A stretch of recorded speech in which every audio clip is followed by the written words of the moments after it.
It's the first Friday of the month, so that means it's time for Eye on Terre Haute. That's where we sit down with Terre Haute Mayor Duke Bennett and discuss what's happening in the city. Thank you for joining us this morning. We appreciate it. Great to be here. All right, so one of the big things that happened last week was the announcement of this culmination of the railroad corridor study, and it's taken a while to get this together. It has. Well, it's probably taken forever, really, because there's never been this kind of a study. There's always been little pieces in the past, but nothing that looked at the whole thing from a comprehensive perspective. And in order to get federal funding to do any of this, because most of it's very expensive, right, you have to follow this very strict process. We've never done that before either. And so now we've positioned ourselves to be able to get federal funding to assist us with the projects.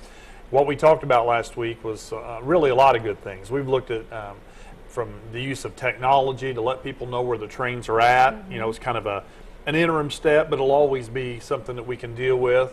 We talked about no horn zones that will eventually incorporate into the system, and then underpasses and overpasses really is the solution to get us over under the trains and to deal with them. And so what happens next is, in May, we hope to adopt the plan. We expect to through the Metropolitan Planning Organization here, the MPO, where all of the federal funding flows into the county and, you know, for both the city and the county.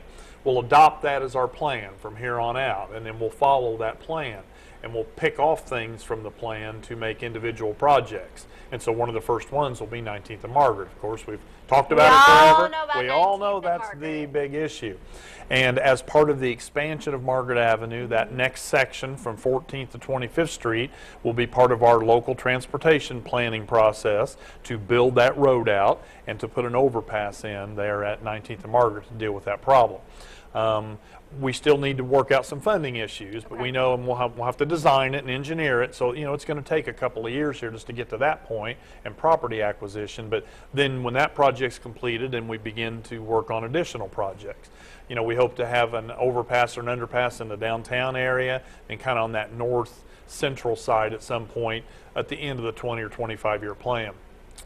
Each overpass is roughly $15 to $20 million, so it's, you know, it's not cheap. And is that going to be a mixture of funds, you know, both local, state, and federal? Yeah, you know, we're hopeful that the majority will be federal, and that's why doing this plan the way we did puts us in a position to apply for those grants. But there will be a lot of local dollars going to that, especially on the first one, because as you do projects, it's easier to get funding later on because they're showing that you're doing your initiative as you're using local dollars. But it will take us a long time to get them all completed. But if we get 19th and Margaret dealt with, I think that'll go a long way. I think that will, and I think it's good, as you were saying, you know, it's not going to be just a bam, one-stop solution. Once we get going on this, I mean, what is the projected timeline that we're looking at? Well, you're looking at probably 20 or 25 years to accomplish the majority of what we want to do, but we'll keep refining the plan and extend it on out so that, you know, we're dealing with this issue. In the past, we've just talked about it, not really done anything about it. And so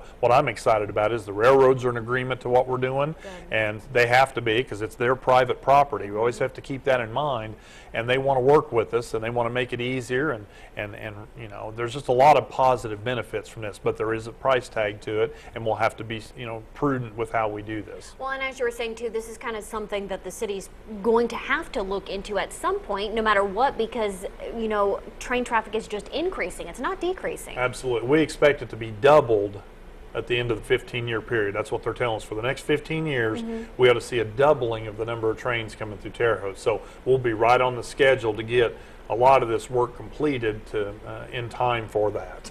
Well, I know a lot of us are excited about that, and we're ready to go and get ready for work on the train project, because we all know it's a headache here in the city. So it looks like things are slowly starting to move along, and we'll be excited to see what happens in the future. They are. Thank you so much for joining us this morning. We appreciate it.